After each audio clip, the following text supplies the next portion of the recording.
Hi everyone, good morning. I will now attempt to share the correct screen. So there we go. Could you please confirm you're seeing my screen and not my desktop? Oh, good. Yep. Oh, good. Okay, so it's it's a great pleasure to be with all of you here today. Thank you, Sustainable Merton and the Chamber, for this invitation. I'm excited to talk about B Corp. Very briefly about my background. I'm originally from Brazil, but I've been in the UK for the last 15 plus years. In Wimbledon based for the last 10. So very happy to be in the community and be involved with the different movements around here.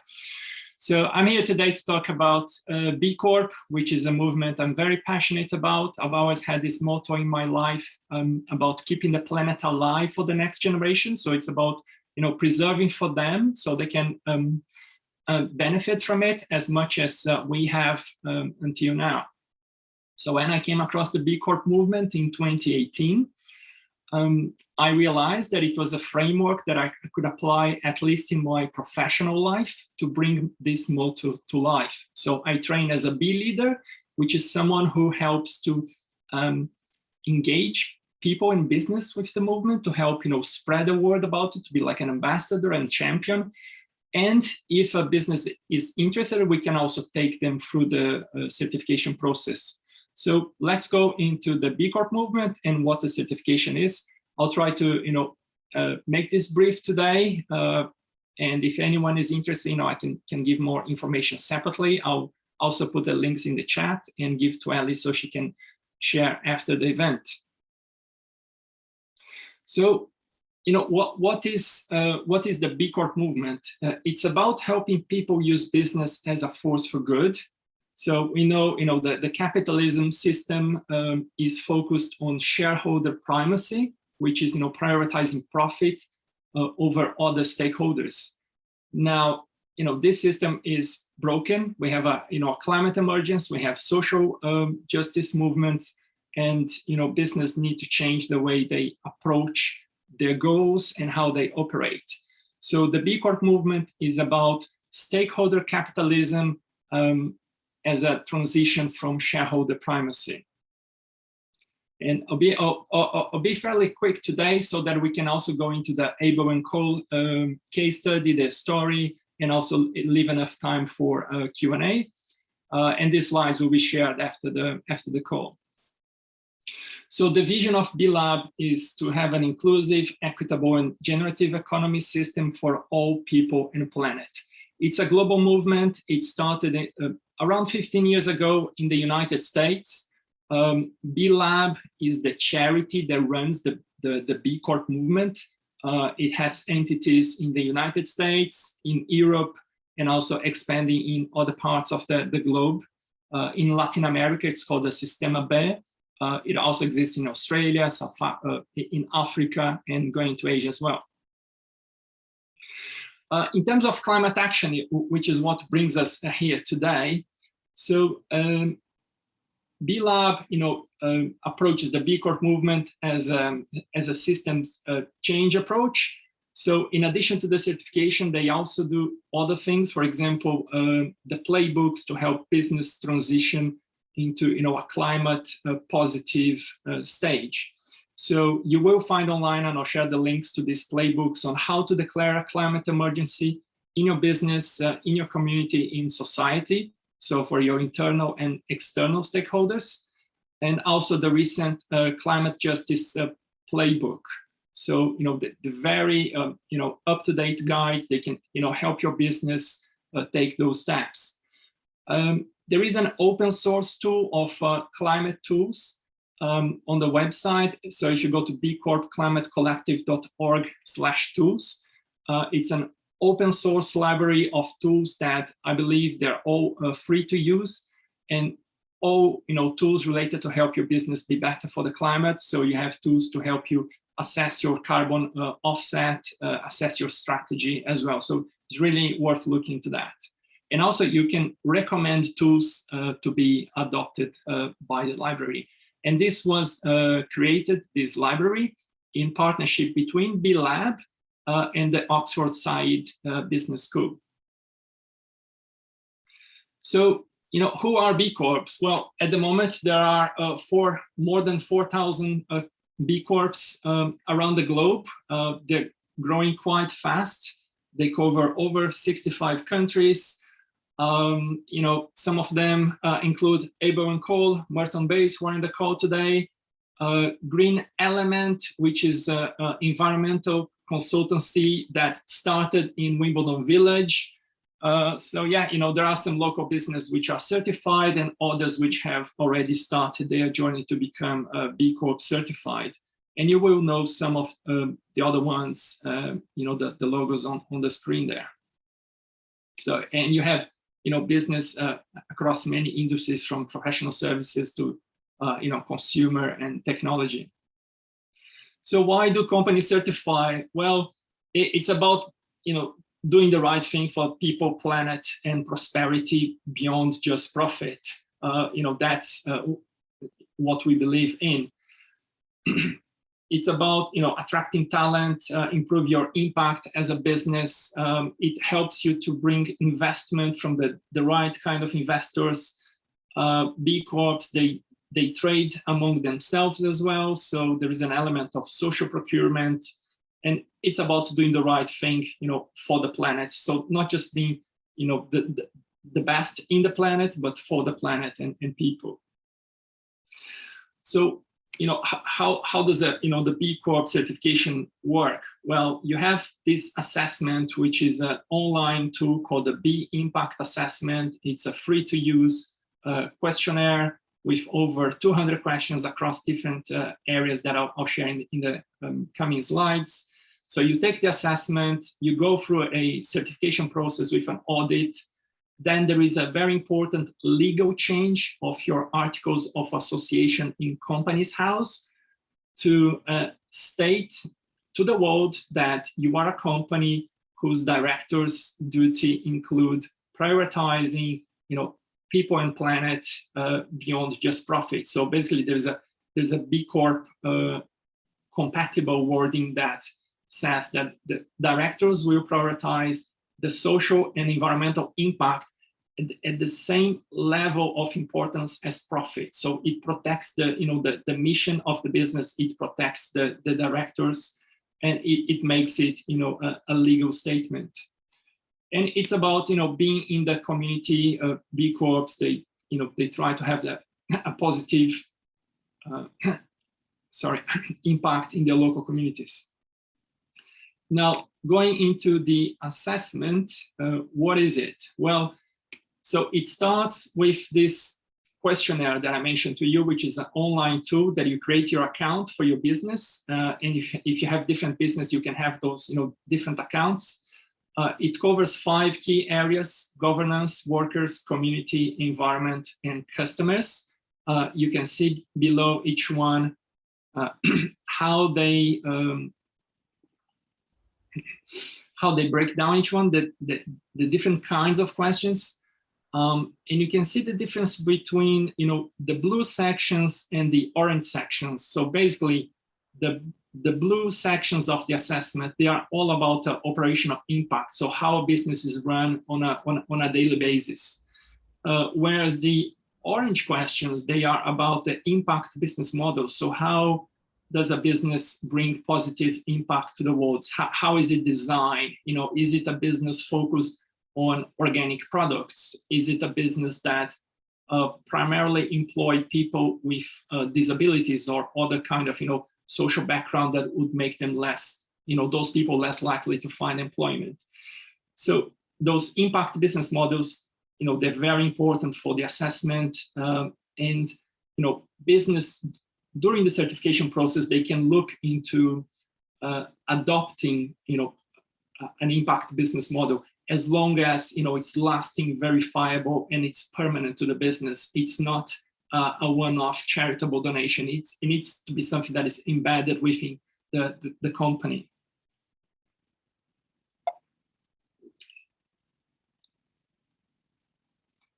So the key components of the assessment is that it's very data driven.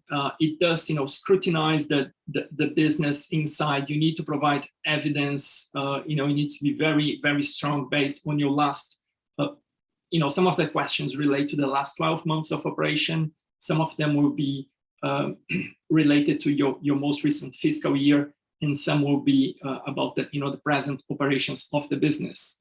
And they need to be, verifiable. And you need to be able to show that to an analyst when you have a verification call.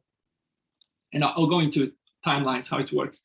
So basically, the 5 disciplines that I mentioned of the assessment, when you go into a business that is beyond just a founder or a very small structure, ideally you want to split the questions, the content, into different areas, different teams. You are also able to download the questions from the online assessment as an Excel file, and then you can cut and just send those to the different areas. For example, governance, there are questions that are applicable to a CEO to provide the information to. Maybe they won't go into the tool themselves, but they can give you the answers. You also need CFO, you need the legal team there, because there are questions that ask about the board of directors, for example. How often is information shared, how much is shared. Workers, ideally you want to have that with the HR team. You need to talk about policies, benefits as well. The questions about facilities. In community, very important, to talk to your procurement team, supply chain, because you need to look into the practice of the suppliers, and your CSR team as well. In the environment, you have questions about your greenhouse gas emissions, about water usage, how you treat your waste, for example. So you need many different kind of people involved. So you can have a single champion for the B Corp certification who is going to be operating the assessment, and that person will act as a project manager and direct questions to other areas of the business. So this is what the tool looks like online. It has a dashboard. You have the different areas to go into. It's approximately 200 questions. If you are a single, founder, or worker in the business, you will not have the worker section, for example. You will go into the zero worker track. But then, consequentially, your community area, your impact, to other stakeholders will have a much higher, weight in terms of points for the assessment. What kind of questions are asked? Just some examples here. For example, how does your company take part in civic engagement? And questions like that. They can have multiple choices, for you to choose from. You can see on the screen there, you can click on a button to explain the question for you, to give you examples, and also how to get things implemented. You also have questions which are more quantitative. Some of them will be about percentages. Other will ask you to enter a number, for example, the greenhouse gas emissions. But also there's a question which is, the greenhouse gas emissions divided by your revenue, for example, to give a number that is easier to benchmark against other businesses. And for each of these questions, you can get up to say, a point or 3 points per question. And then depending on the answer, you might get just, half of those points for the question, for example. So how do you become a B Corp? Well, you prepare yourself by doing the assessment, by preparing yourself as a team to answer those questions, by finding the information. Out of those 200 questions, you need to reach at least 80 points in the assessment to be eligible to continue through the certification process.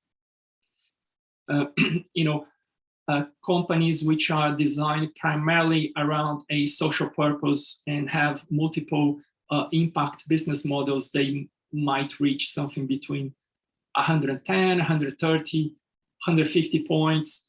I believe historically that the highest score has been in the region of 165 points for a company that recertified. So after you have taken your impact assessment, which for some business might take a day or a week or a month, it really depends how much information you need. If you are a larger business, you have more people you need to reach out to, might take a bit longer. You have more suppliers, for example, and you should get information from at least 70 to 80% of the suppliers that represent that much spend from your business. Then you go into once you submit your assessment that you have reached your 80 points, you go into the evaluation phase, where basically you join a waiting list, a queue, to talk to an assessor from B Lab, who is going to ask you to upload some evidence of the answers that you have provided. And some of those evidence might include your company account from Companies House, your mission statement, your articles of association, if you have already done the legal change to the B Corp language that I mentioned earlier. After that, first screening has been done, then you join the verification queue, which is going to be, again, another audit, but they will ask to see more documents from your company. For example, the staff handbook, because that contains a lot of policies. It really explains the practices of your business. They might ask you to upload an environmental management system evidence if you have one. So they do scrutinize the business into asking very hard questions. Those calls with those analysts can take 60 to 90 minutes. So you need to have your evidence very well organized when you prepare for those. And they might give you an opportunity for improvement in case the points that you have at that stage drop below 80, which is the threshold to be able to certify. So they might give you something between 2 weeks to up to 90 days to improve your score and continue on your certification journey. During that process between the preparation and the verification, if you are a business with fewer than 50 employees, you will be required to do the legal change of the articles of association within that period. If you are a much larger business, you might have a grace period of around 1 year to do that change. During the process, you also need to pay an annual certification fee, which starts for smaller business starts from £1,000 per year, and then you pay that every year. Then on an annual basis, you are also required to publish an impact business report publicly on your website. To make that journey shorter, because currently it's taking at least 1 year from start to finish because of the high demand from business all over the world from many different industries. B Lab implemented in mid-April a submission fee that did not exist before. So now once you finish your assessment and you submit that you have reached your 80 points, you pay a £250 submission fee, which is non-refundable. The idea is that it will help pre-select the business that are really conscious about the B Corp certification. They're very serious about it, and they will continue through the process because currently there are 100,000 business using this platform, using the assessment. And the B Impact assessment, it's not just about the certification itself, and I'll just wrap up in a moment. I can see that we're up for time. The B Impact assessment, those 200 questions around those 5 areas, they're very useful for a business, reflect about their social responsibilities, about their impact, and what they should do that is the right thing to do, for people and planet. So not just about the certification, it's using the free impact assessment to review your practices and do the changes. And if you are a business that is still starting up, it's it's great because it will help you reflect on things that perhaps you haven't thought about it yet. So this is the process. I mentioned the different steps in terms of doing the impact assessment and then the verification and improvement. Hopefully by the end of that period, you have become B Corp certified. I'll just wrap up quickly here. So how do you maximize your certification? Hopefully, the Abel Cole team will take us through that, their story. But for instance, year one, it's all about, sharing with your stakeholders what you've been doing. And then you start on a journey of improvement. And the B Corp community is very good at that. We have an intranet, the Beehive. Businesses are so proactive in terms of, sharing the best practices and pushing each other to be better across all areas. And any employee from a B Corp certified business can join the Beehive, which is like this huge forum and community. And then you recertify after 3 years. I mentioned the Beehive. So what's in the Beehive? You can join working groups. For example, you might have heard that some retailers now have B Corp aisles for consumer products like Ocado, Boots, and others. So there are working groups that get together to discuss that with the retailer. For example, there are working groups around social justice. There are working groups about e-commerce or climate. And there is now a recently launched coalition called B Beauty. So these are certified B Corp companies that are in the beauty industry, and they have come together to, as a large working group. You have a knowledge base about best practices. You can message people directly. You can sign up for events. Some are open to the public and some are only for B Corps. There's a marketplace for B Corps to trade between themselves. There's so much activity going. I see every day. I know people ask, do you know a B Corp who in the accountancy space, or I'm looking for a sustainability consultant who is B Corp certified, or maybe I'm looking for a gift company. So they always try to to buy from each other first. Oh, and finally, the SDG Action Manager, which is a tool that is also online, free to use, and it exists within the B Impact Assessment account. It's a tool to help your business aligns with the UN SDG goals for 2030. And it helps, it has this tutorial that it asks questions about your business, about your practices. So it helps you identify which SDGs are aligned to your business. Then you can prioritize, you can set goals and work towards meeting those.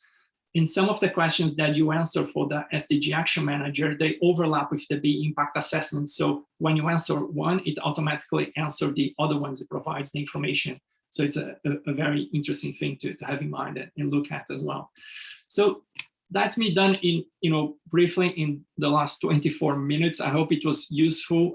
Looking forward now to listen to the Abel Cole story. And I'm available anytime if anyone wants to chat about how to go through the certification process and anything else about the B Corp movement as well. Thank you so much. Now, Ellie, back to you or to the Abel Cole team. Thanks, Pedro. That was really interesting. And like Pedro said, if you've got any sort of questions for him, Pedro, have you put your details in the chat? Just I will, yeah. If you put your email in the chat, then maybe people could follow up with you if they've got any further questions. Yeah. Because there's a lot of information to take in there, but really, really interesting. So thank you. Yeah, so should we go on to Marta and Ed for the case study of Abel and Cole? Yes, hi. Hi, Marta. So, good morning, everybody. I'm gonna share from my end and hopefully everything is gonna work well. So can everybody see? And I'm gonna do this. Okay, can everybody see the presentation? Perfect, great. Good morning, everybody, and thanks for having us. Thanks, Pedro, for the invitation. So yeah, today we wanted just to share a bit about our B Corp journey. So my name is Marta and I'm the Sustainability and Environmental Manager for Abel Cole. I have been part of Abel Cole for the last 10 years, and it has been a privilege to see how Abel Cole has been growing on our sustainability work and growing as well on our B Corp journey. In the next 10 minutes, we want to tell you about our B Corp journey and how it has been. So sustainability has been always at the heart of what Abel Cole has been doing. But back in 2018, we were looking at different sustainability accreditations, and we decided that B Corp was the best fit for us. And interestingly as well is when I met Pedro in the B Corp B Leaders course. So I met him there. But yeah, we decided that B Corp was the right certification. And as Pedro has been explaining, so we were doing the BIA assessment, and we were looking at all the 200 questions and all the exhaustive kind of questions that B Corp does. But back in July, then we submitted when we had all the information that we needed, and then we created an internal team with people from different departments, from buying, technical, finance, HR. And then by August or July, sorry, we had the call from the B Lab team to do the verification and evaluation process. That was, we were all a bit kind of nervous about it because it was our first time, but we did manage to get through this process. And then in September 2018, we were quite happy to be able to be certified as B Corp. As you can see on the slide, we reached 88.5 points on our first assessment, on our first submission, and we had different scores on the different categories. So we did that in 2018. So now, actually, recently, we've been working on our recertification because, as Pedro as well has been saying, every 3 years you have to get certified again from your last certification, and we are hoping that we can get around 100 points. So keep an eye on our website because we will be making noise about it. And so what are we doing already, or what we were doing already before we did the submission? So as you know, we are organic. So most of our products are organics and accredited by Soil Association. So anything that it can be approved by them, then it wouldn't be, but everything that we sell is organic. So that means that our product reduced the amount of toxics in the environment, and that gave us a good base to get points on the BAA. And we do also a lot of charitable and volunteer work. We do pay a yearly profit share to our employees. And as Pedro was mentioning, we had to change the legal side. So we amended our articles of association so that social and environmental impact are as important as the decision-making process as profitability. Since then, what we've changed since 2018 is that we created our EDI committee, our Equality, Diversity and Inclusion team. One of our colleagues, Ellie, she leads this area, and she's been doing a lot of work on this in the last few years.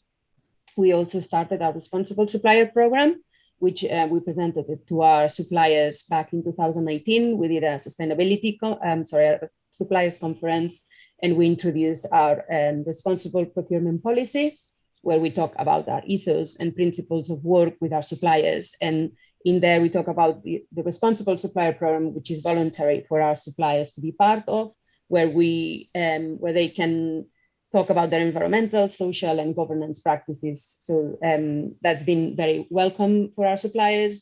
And we have around 19, and we're hoping to get more for the next year. We've also been encouraging our staff volunteering days, and Jess, who works in this area, so she's been putting a lot of opportunities internally to tell our people like what are the volunteering options. And then also we've been incorporating emphasis on our social and environmental impact into our job descriptions and performance review process. So what else are we looking? Because there's always room of improvement, and there's always more things that we can do after we've done the B Corp assessment. So the green facilities certification, we're exploring into that, and the standards, increasing our diversity and recruitment in blind recruitment, developing apprenticeship programs, continuing to understand our suppliers better and rolling out a cohesive training program.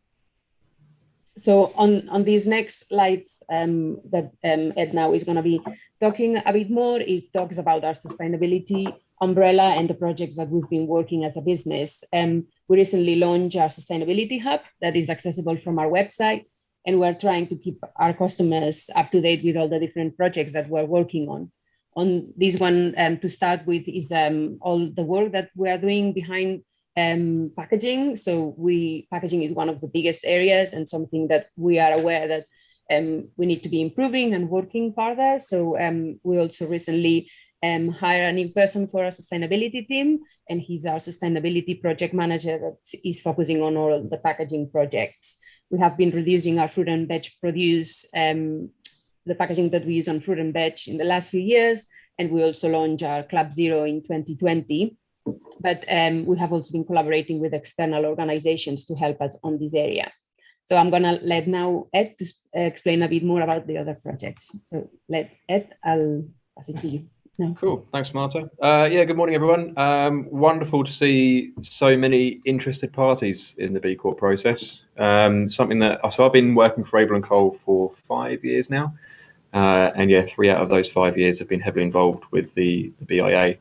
So I think Marta's actually done a really good job there talking about what we were doing already, the low-hanging fruit, and kind of what we need to move on to. So my next few slides are probably going to come across as a bit of a shameless plug, but this is more to illustrate that the kind of the pillars of the business that we knew we already put us in good stead for the B Corp score, but also things that kind of we need to keep working towards, because it is obviously a very much an ongoing process. So the other thing that these slides kind of illustrate is that it's as much about stakeholder engagement as anything else. So it's not just about doing the stuff, it's how you talk about it, how you document it, and how you bring your customers and your workers and your entire value chain along with you on that journey. That's very much intrinsic to the B Corp process. So, yeah, another low-hanging fruit of ours was keeping food miles low. So, so kind of easy points on choosing low-impact transportation. So we never air freight, and that covers fresh produce, ingredients, packaging. Largely self-policing to a certain extent, because air freight is quite expensive, considering organic products are already premium price. But keeping food miles low, keeping that transport low impact, both inbound and outbound. Outbound was a really big point earner on the B Corp process.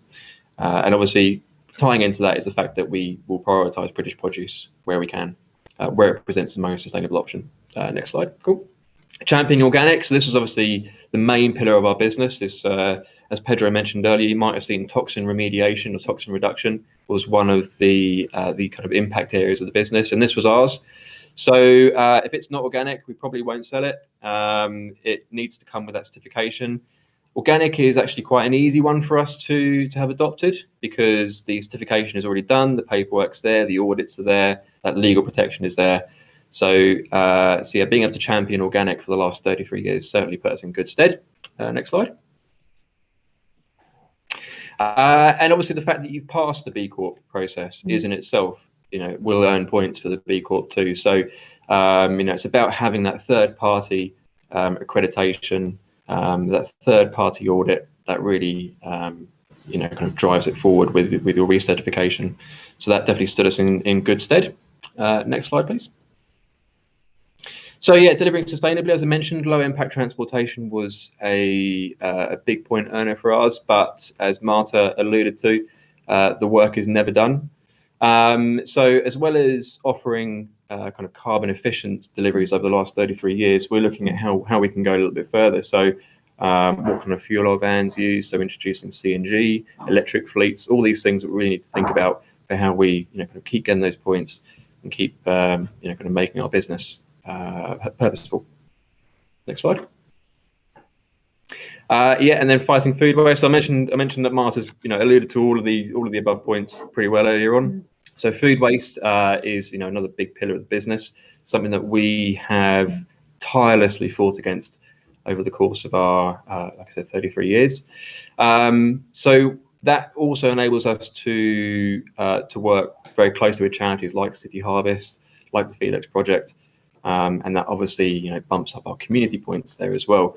So that for us was about finding a way that our business could contribute without necessarily being monetary.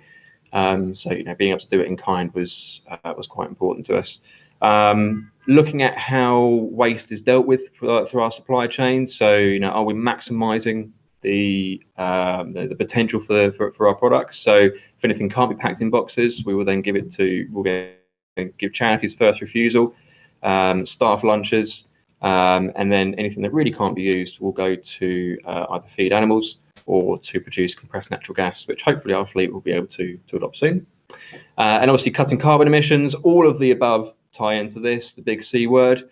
And that's something that we've just undertaken with Green Element, who were measured earlier. So again, going back to what Pedro was saying about that real sense of collaboration between the B Corps, knowing that Green Element were a B Corp, Wimbledon-based, it just seemed a no-brainer for us to side with them and try and quantify our carbon footprint, and then see where the hotspots were, where we could reduce, and how we could balance that until we get to the holy grail of net zero. So cutting carbon emissions is obviously a really big one at the moment. Yep, and I think that's it from our end. And I think if Ellie now, I think is the Q&A, but I'm just going to stop sharing. Okay, lovely. Thank you, Marta and Ed. That was really interesting, and it's great that with any decision that you're making, that sustainability is driving all those decision-making aspects. So yeah, really interesting. All the different technologies and actions that you've undertaken at Abel Cole. Does anyone have any questions for either Pedro or Marta and Ed?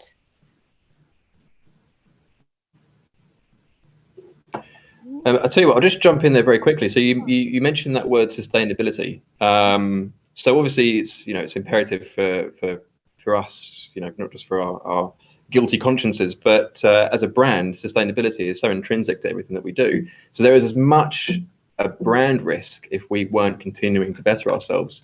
And that's why the B Corp process really offered those benchmarks for us to work to, because sustainability, everyone's using it these days. What the hell does it mean? So to have those benchmarks for us to be able to to compare ourselves against was really, really important. And that kind of puts us in good stead to work with obviously people like Sustainable Merton, or we really kind of earn that badge. I think you're right. It's important to see where you are, and also then how you can improve year on year and continue to make your impact as less as possible, or as great as possible in the positive ways. Exactly. So, yeah. Yes, Angus, you have a question, please. Yes, Ed, it's Angus here from Scotscape. We run quite a big fleet. Have you considered going electric as part of your reduced carbon? Yeah, we have. Many conversations have been had about how do we power our fleet. It's very much a case-by-case basis. I think Marta's probably been more involved with this process than myself. We have explored lots of possibilities. It has to be the most sustainable option for our context. We already operate some of the lowest miles per delivery stats in the industry, because we operate on a round, because we have specially designed vans that can hold more produce.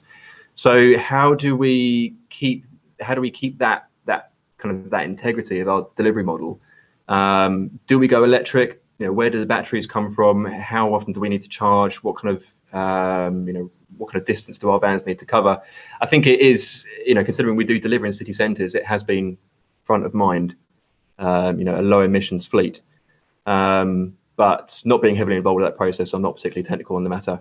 But so far, it's been a struggle to fit the electric, kind of model onto our particular business. But it is something that we are striving towards. So yeah, electric is front of mind.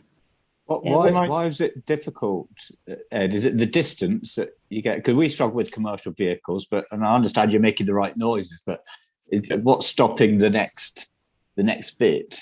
It's a really good question. So I mean, I think it is just the distances that we have to cover, and the fact that I think we already kind of limit our deliveries to within a certain area around our depots, which obviously helps kind of go down the electric route.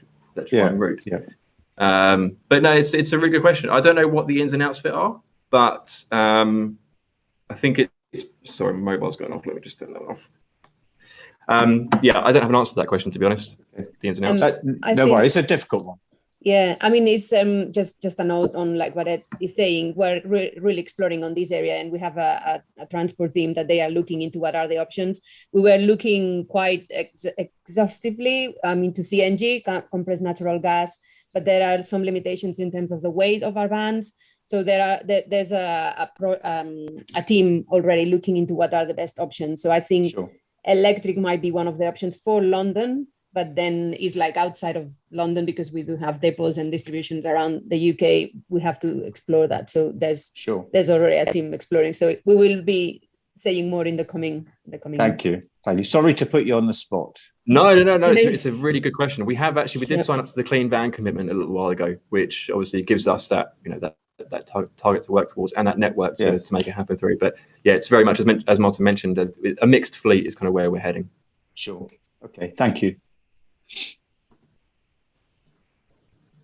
Adam raised his hand. Can I just ask on a very similar note? Because obviously around London, and when you're outside London, it's a different matter. But in London, there's a lot of cargo bikes these days. And have you looked into cargo bikes at all? Yeah, we have. Yeah, so we had a sister business, I think you'd probably call it, called Fed, which delivered produce to offices around central London, and that used bike cargo. I think we used a third-party company for that. So it is something that we have explored.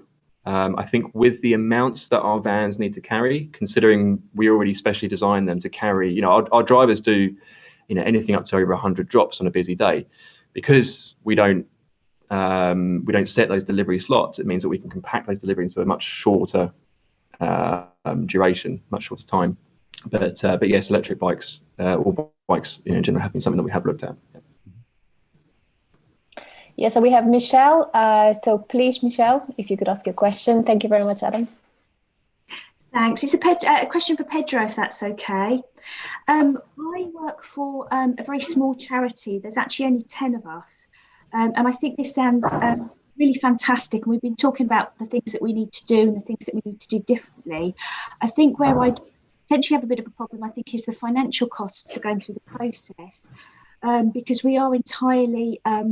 all of our income just comes from donations, so we don't get any grants or anything else. And I think where I'd sort of struggle to, I guess, sell it internally is a sort of cost. So I just wanted you to perhaps, do you work with small charities? Do you have sort of different kind of groups that you work with? So let me explain about how the certification works. It's actually designed for a business which are for profit. Because it's about changing the mindset of those businesses of just being for profit, shareholder primacy, shifting them to a stakeholder primacy, which then benefits stakeholders just like the stakeholders that you impact positively. So for charities, what I would encourage you is, although you're not eligible to go through the certification and become a B Corp, you should most definitely go to the B Impact Assessment, create an account, and use it to, to measure your impact and think about the improvements you can make. And you will, get a baseline point assessment there. Maybe it's 80 points, maybe it's more, but you won't be able to go through the process. But at least it's very beneficial as a tool for you. Fabulous, thank you. So I probably should have realised that, but yeah, no, that's really useful. Thank you. Thanks. Okay. Sorry, I was on the mute. Thank you, Michelle and Pedro. I think Seamus has a question. Please, Seamus. Yeah, I work in telephony in the telephone cloud system, and the idea with a lot of our services, we've always talked about meetings like this obviously save on miles. You're not all traveling together to meet each other. So that's something that's often given back to us by our customers. But talking to customers recently, one of the key things that's coming across is, as you mentioned before, about reducing plastic and how we can go away from reducing plastic. And something that cropped up talking to a customer was that it's about how we can use devices in multiple ways. So, for example, with telephony, people always think of the handset on the desk, this big plastic piece that we all know and use. With cloud type services now, you can actually use your computers as a telephone. You can use your mobile devices linked to your office, have apps on them linking to your office to do that. So you can actually go not entirely plastic free because you've got your computer and you've got your mobile, but you're using those anyway. It's something that we're starting to see now. People are actually moving away from telephones and moving to other devices that have multiple uses that can do it there. I'm just wondering if anyone else has seen examples of that, perhaps in their industries, where multiple usage is reducing the amount of plastic or reducing the amount of consumables out there. I think we could answer that with looking into an app that our drivers can use when they're out doing their rounds, because it not only reduces the amount of paper that we're getting through, but it also it's a data risk having all that paper being printed out with details on it. So yeah, I think there's several advantages to to us kind of adopting that kind of technology. So yeah, our driver app that we're developing is a good example of that. Okay. Anyone else would like to address Seamus's question on that one? I think that's it.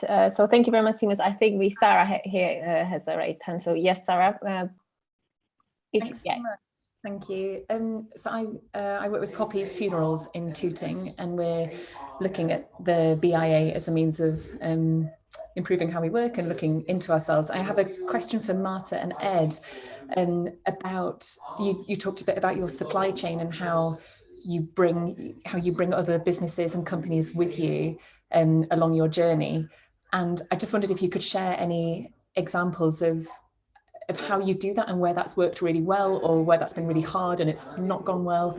And if you're able to share anything about that with us, that'd be great. Yeah, thank you, Sarah. Well, the point that I was talking about, and maybe I thought very quickly, but the responsible supplier program that I was talking about, it's been the one that it's helping us to understand what our suppliers are doing better on this area, on the environmental, social, and governance. So we did know that our suppliers, they were doing well, but we didn't have like the way to kind of prove that. So with the responsible supplier program, it has given us the platform to do that. So the way it works is that we ask our suppliers to answer like some simple questions. There's like an SIQ questionnaire where we ask some basic questions about some bigger questions in terms of legal, are you doing the right things? But then there's another external questionnaire that they can access to, that we call it the responsible supplier assessment, where we ask them in a bit more in depth on their governance, environment, and community and workers area, which is a bit of a smaller B Corp BIA assessment. But then answering these questions, it gives us a picture on where they are about these areas. And then after the assessment that we get on a score, then we go and meet with them because we have an impact improvement plan that it shows like, okay, you can check this area and do this to improve it. So having the responsible supplier program, it has been a great exercise for us to understand our suppliers better on these areas. We're focusing maybe to start with the suppliers that they are more significant or that we work closer or they spend more with us, because we do have a big amount of suppliers in our supply chain. So we needed to focus our energies on these ones. And it's been really positive so far. I mean, there was a bit of a pushback in some suppliers, but then because it's a very relational led, we do talk to them. I'm part of this process, so I'm really enjoying being able to talk to them about it. Is what it's been one of the differentiators, you know, that some other ESG accreditations or similar things out there, they just look at the score and they don't talk to the supplier. And in our case, because we do talk with our suppliers on these areas and what are they doing, that's an extra plus that our suppliers, they like. So, I mean, I don't know, there are stories. I mean, you can have a quick look on our blog, but one, for example, our hummus supplier, they are looking into becoming a B Corp. So we kind of made a note on the blog about that. And then Haygrove, another of our suppliers, the berry suppliers, they are doing all these community gardens. So we are as well partnering them. So yeah, there are a few things, but I would say the responsible supplier program that we started, it has helped us to see this transparency with our suppliers. Thanks so much. That's so interesting. I will definitely read your blog. Thank you. That's okay. I think we have a time for just one last quick question. So please, Hassan, if you could. Hi, yeah, great presentations. Question. If you could unmute yourself and ask your question. Yeah. Can you hear me now? Yes. Yes. Thank you. Yeah, sorry, a question for Marta. How has your branding been impacted since doing the accreditation? So the core brand message for Abel and Cole, I know it's been about organic.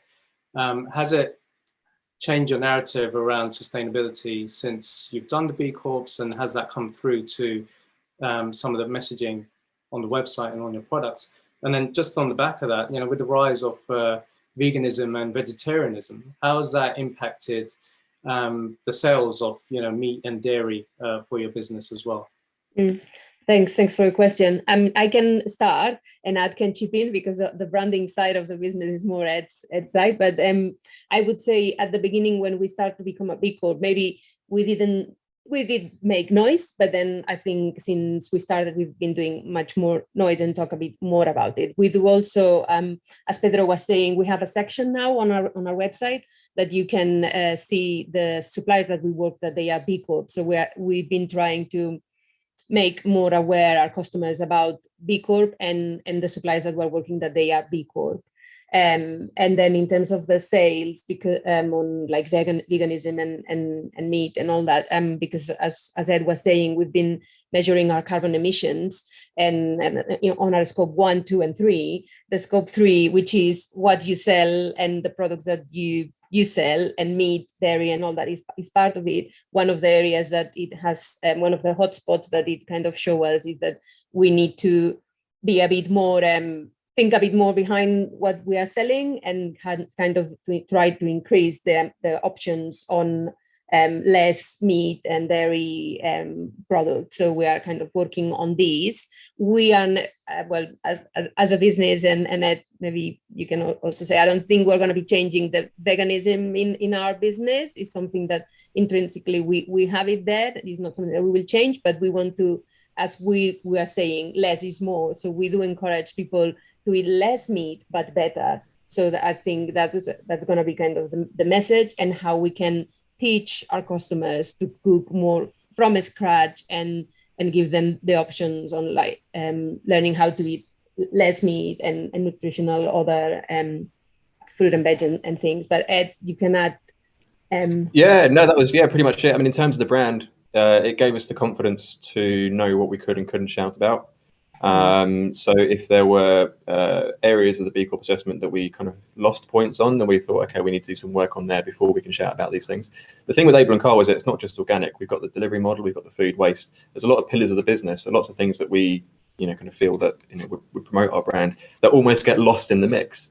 So being able to kind of prioritize those, quantify those, it really helped our confidence, like I said, with what we could and couldn't shout about. In terms of the vegan and vegetarian movement, it is something that we know we have to embrace.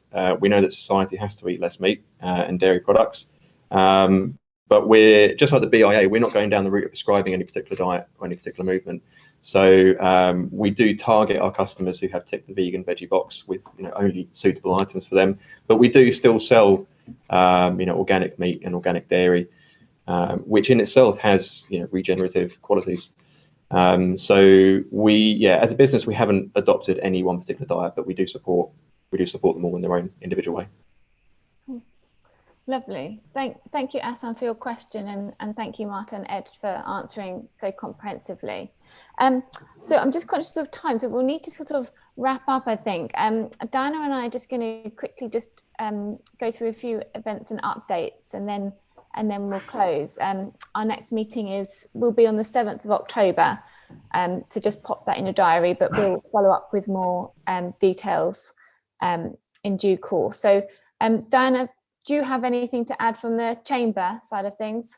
I have quite a lot to add, actually, but I'll speak very quickly. Firstly, I mean, how lovely and privileged we are to have Abel and Cole in our borough, with sustainability truly placed at its heart. And, you know, what we're trying to do from the Chamber of Commerce is find business leaders that are really showing the way for businesses to meet the net zero carbon targets. So that is absolutely great. And just a couple of things from the Chamber of Commerce. I mean, most of you in the audience, I think, know that really we are very much about introductions and connections. And I know there are a number of you already in the room that we've helped with that. And we also have our business awards are coming back this year. We are launching them in September, and there will be a climate action category there. So those of you that are really motoring on this, that is certainly one to watch. I'm going to put in the chat the how you can register, and I'm just going to take you through as well a few other opportunities, which amazingly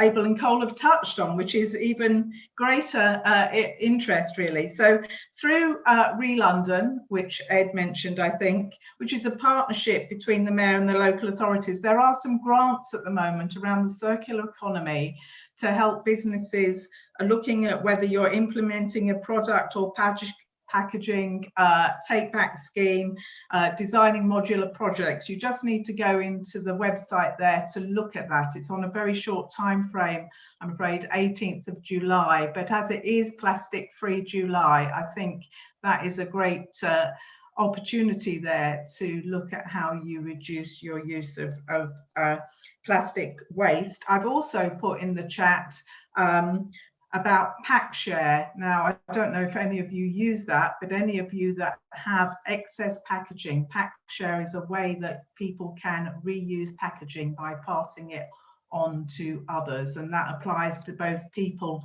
and businesses. So I think, again, you can just register your interest there. And finally there, again, we've had a discussion around e-cargo bikes. Now, e-cargo bikes have been piloted in Wimbledon town centre. They are really for what we would call the last mile of deliveries, as Ed has said. Very difficult to get bulk deliveries, so it's more about deliveries coming into places and then the last mile of that delivery in a smaller volume. If you have a business that is interested in being involved in that in Wimbledon, then if you could let us know, because we are being asked about which businesses would like to participate in that. So that's me from the chamber. Ellie, do you want to do Sustainable Merton? Yes, please. Go on then. Just one thing really, I know Marta and Ed mentioned how they encourage their employees to kind of do volunteer days and that sort of thing to give back to the community as part of their corporate social responsibility. So part of that, we have our Mitcham Community Orchard in Mitcham, which is a fantastic space. But we would love it if some local businesses would like to spend a day volunteering or coming regularly to help out, because it's in need of more hands, and it's a fantastic space and the volunteers there are incredible. So it'd be really great to kind of connect the businesses and the community and really rejuvenate that space. So if you are interested, just email me and we can sort something out. So I'll put my email in the chat. And you can contact me, but Patricia and I will follow up with you, because there has been a lot of information today and a lot to kind of take in. Can I just come in there, Ellie, quickly? Because obviously that community orchard is a way of connecting with nature. So we're delighted if we can welcome businesses through team days and do specific projects, but actually it is open to anyone that lives and works locally, and we have open days and action days there where you can just come along and give it a try as an individual. And as Ellie said, there's lots to do. I just also wanted finally to mention, Ellie, about our community fridge network in Merton, because again, with Abel and Cole here as a food business. Last May, Sustainable Merton set up a community fridge, which is basically just a fridge where people donate surplus food and people can take surplus food away from it. And that's all about local food, reducing food miles, and obviously reducing food surplus. And one of the things that we did was really turn that into a food bank type operation. It's still working as that. So the food that we get donated through to us, which comes from the Felix project and other local businesses, and actually some of the community allotments and growing places in the borough as well. That's all about redistributing that food to people that need it. And obviously, as we come out of the pandemic, that is still going to continue. So we will be doing that. And we are working with a network of partners in the borough to ensure that we have those distribution points throughout the borough, actually. So anyone that is interested in getting involved in that or sending surplus food to us, again, if you just contact Ellie at Sustainable Merton, that will be great. But I think I wanted to say those things because I think all those actions really tie up. We've heard from Abel and Cole as a large business about the fantastic work that you are doing as a sustainable business, I would say. But here in Merton, we try to connect so that we make the borough sustainable, actually, and we can only do that by connecting people and businesses and working on this absolute fundamental agenda towards net zero together. So thank you for that. I'm done. Thank you, Ellie. Thanks, Diana. So finally, I just want to say thank you to Pedro, to Marta, to Ed, for kind of presenting today. It's been fantastic and I hope everyone's enjoyed it. So until next time, so we'll hopefully see you on the 7th of October. All right, lovely. Thank you very much, everyone. Thank you. Thanks, everyone. Thank you. Thanks very much. Thank you. Bye-bye. Thank you.